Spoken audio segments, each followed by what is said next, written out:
So two of the snags are these. We're Greek and we're weak. What else is going on here? This is the third and final one.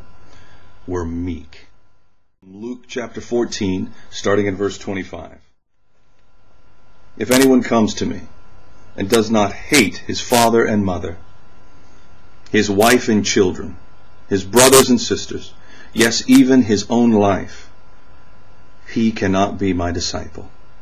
And anyone who does not carry his cross and follow me cannot be my disciple. Is Jesus got a problem with my mom? What is Jesus getting at here? I think what Jesus realizes is there are a lot easier routes than discipleship. A lot easier. Many other options to make yourself forget about your need for Him and survive life. Distractions, diversions, pleasures that can make life livable, especially in the Western world, primarily in the Western world. We have those opportunities.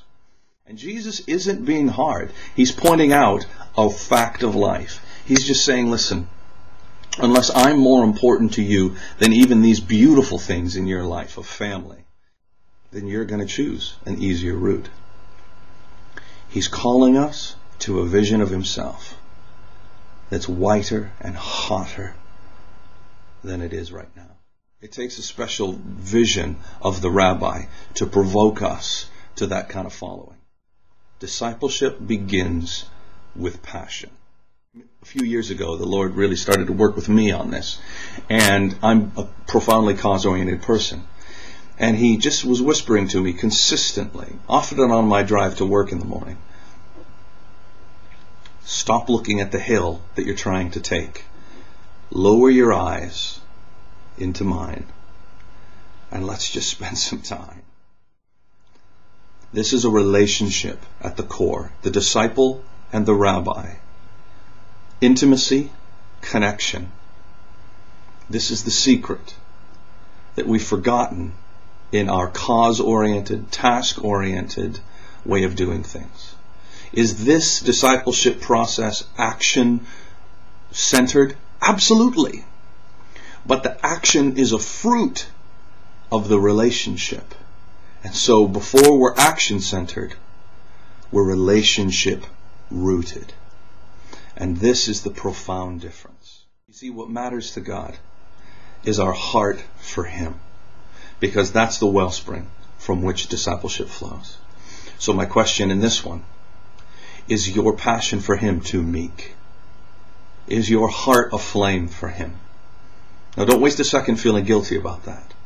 Come to Him and invite Him to begin the process of transforming that. Allow Him to lower your gaze into His eyes. And like David, who got so much wrong in his life, the central thing that will over and over and over again reset your life and make it useful in the Master's hands is this passion. You see, the discipleship process isn't for students. It's for disciples. The discipleship process is something that genuinely intends to take your life and make it look like Jesus's. To be what the rabbi is. Because He's in you, Christ in you, there's the hope of glory. And it begins at the heart level. The rabbi and the disciple in intimate relationship. That's how it begins. That's how the journey begins. So I invite you to take some stock of this and begin to see if these things are true in your life, and invite Him to begin to work some change in the way you're approaching things. All right. So what do we got to act on in episode 2? What's the praxis for episode 2? It's this. On the resource page of the Canterbury Vineyard website, under teachings, there's a sub-page of resources. Go there, and we're going to explain something called an LTG. That stands for Life Transformation Group. This doesn't happen alone. These 3 snags in our life of being Greek, weak, and meek don't shift solo. You need help. You need colleagues and comrades on this journey. And a Life Transformation Group gives you that.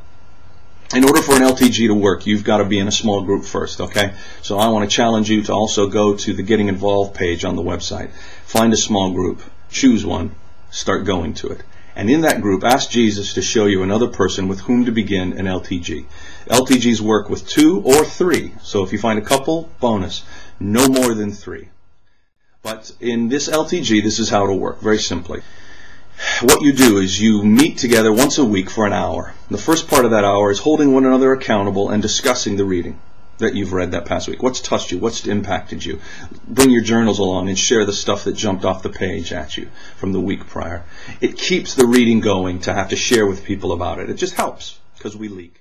The second element of the LTG when you get together is that when you've talked about the reading, you spend a little bit of time asking one another questions. So you're going to write questions that your colleagues will ask of you about key areas where you feel like God's inviting you to grow, or key areas maybe that flow from the Greek weak and meek understanding we've talked through today.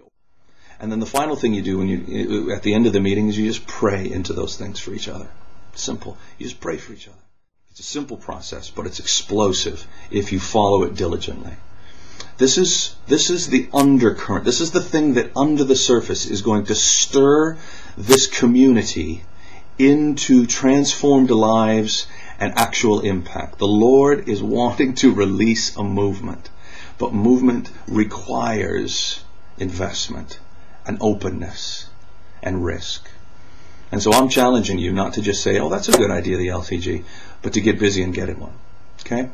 So there'll be more information about that on the resource page just to explain further what it involves. Get in a small group. Find somebody. Glad you've been with us in episode 2. We'll see you in episode 3. Bye.